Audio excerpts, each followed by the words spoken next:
Hi, good morning Rasul. My name is Mihiraa. I'm your invigilator for the OET-speaking session on the 29th of August 2023.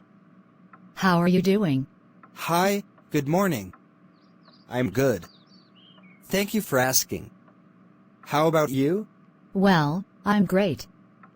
Can you tell me your full name, for the record please? My full name is Rasul Raymond. Okay. What is your candidate number, please? My candidate number is 235202235. All right. Are you taking this test as a nurse? Yes, I am. All right. Can I see your ID, please? Sure. Here it is. Okay. Now, let's move on to warm-up sessions. The warm-up questions are not assessed, and are a chance for us to get used to each other's voices. We'll just talk for 2 to 3 minutes. All right, Mihiraa. Can you describe a challenging patient care situation you've encountered, and how you handled it? In a previous role, I had a patient who was extremely anxious about an upcoming procedure. They were scared and agitated, which made it difficult to communicate effectively. I took a moment to sit down with them, actively listened to their concerns, and provided information about the procedure in a calm and reassuring manner. I also involved their family to provide emotional support. By addressing their fears and maintaining open communication, we were able to create a more positive patient experience. How do you stay updated with the latest advancements in nursing and healthcare practices? Staying current in nursing is crucial. I regularly attend continuing education courses and workshops to expand my knowledge. I also subscribe to reputable nursing journals and participate in online forums where nurses discuss best practices and new research findings. Additionally, I take advantage of any training opportunities provided by my employer. How do you handle a high-stress environment, such as a busy emergency room or critical care unit? High-stress situations are a part of nursing, and I thrive in such environments. To stay focused, I prioritize tasks, communicate effectively with the team, and remain calm under pressure. I also ensure that I take short breaks when possible to recharge, and I seek support from colleagues when needed. Ultimately, my commitment to patient care drives me to excel even in challenging situations. Can you provide an example of a time when you had to collaborate with a multidisciplinary healthcare team to achieve the best patient outcomes? Certainly. In a recent case, we had a patient with multiple complex medical conditions. I collaborated closely with physicians, therapists, and social workers to develop a comprehensive care plan. We held regular interdisciplinary meetings to assess the patient's progress and adjust the plan as needed. Through this teamwork and coordination, we were able to improve the patient's overall health and quality of life. How do you ensure patient confidentiality and uphold ethical standards in your nursing practice? Patient confidentiality and ethics are non-negotiable in nursing. I strictly adhere to regulations and hospital policies regarding patient privacy. I always seek informed consent and ensure that sensitive patient information is not discussed in public areas. I'm also prepared to report any ethical concerns to the appropriate authorities or ethics committee if necessary. Upholding these principles is fundamental to providing quality care. Great. Thank you very much for sharing that. So, let's move on to role play now. I'll take the part of the patient, or perhaps a relative, and you'll take your professional role. The purpose of the role play is to get evidence of your ability to communicate effectively with patients. Use your ability to fulfill as much of the role play as possible. Do you have any questions? No, Mihiraa. You have up to 3 minutes to prepare the role play. You will start the role play after that time. I'll let you know when the 3 minutes are up. You can ask me if there is anything you are not sure about, and you can make notes on the role play card if you want to. Here's a pencil for making notes. Thank you, Mihiraa. You can look at the card during the test, but you must return it to me at the end of the test. Please start preparing now. Thank you.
Your preparation time is over. The role play will now last for about 5 minutes. Don't worry if I stop you when the time is up. Can you start the role play, please? Good morning. I'm Rosul Raymond, one of the community nurses from Community Healthcare. Am I talking to Mihiraa? Good morning, Rosul. Yes, I am Mihiraa. Mihiraa, I'm here to check on your recovery and see how you are coping with your oxygen therapy. How are you today? I'm fine, thank you. It's nice to see you. It's nice to see you too. So, tell me, Mihiraa, how have you been feeling since you left the hospital? Well, I still get breathless sometimes, especially when I walk or do some chores. But I think it's better than before. The oxygen helps me a lot. I'm glad to hear that. You have been using the nasal cannula as instructed, right? Yes, I have. But sometimes I wonder if I should use a mask instead. It seems more secure and effective. Actually, a nasal cannula is more suitable for your condition than a mask. Do you know why? No, not really. Let me explain. A nasal cannula delivers oxygen directly to your nostrils, which allows you to breathe more naturally and comfortably. A mask covers your mouth and nose, which can make your throat dry and irritated. It can also interfere with your speech and eating. A nasal cannula is more discreet and convenient for long-term use. Oh, I see. That makes sense. Thank you for explaining that to me. You're very welcome. I'm happy to answer any questions you might have about your oxygen therapy.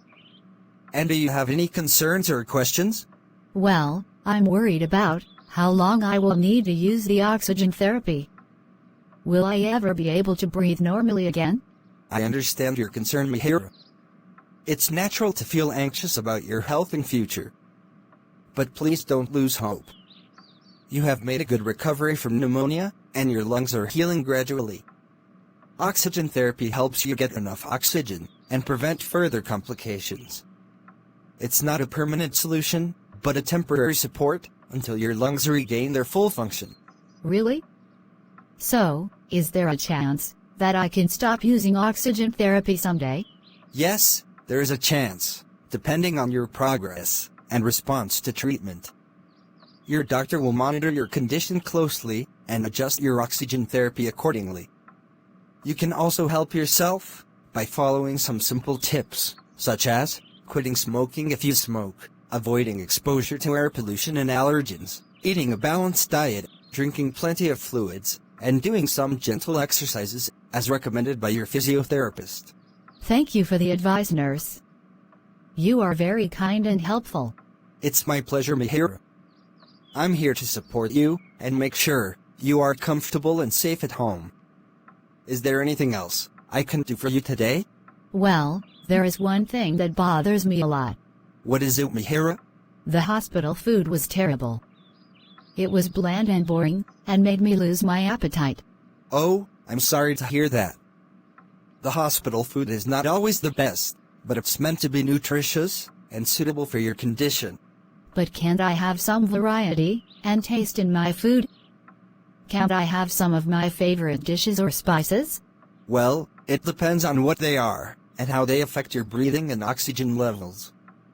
Some foods or spices can cause inflammation or irritation in your lungs or throat, which can worsen your breathlessness or coughing.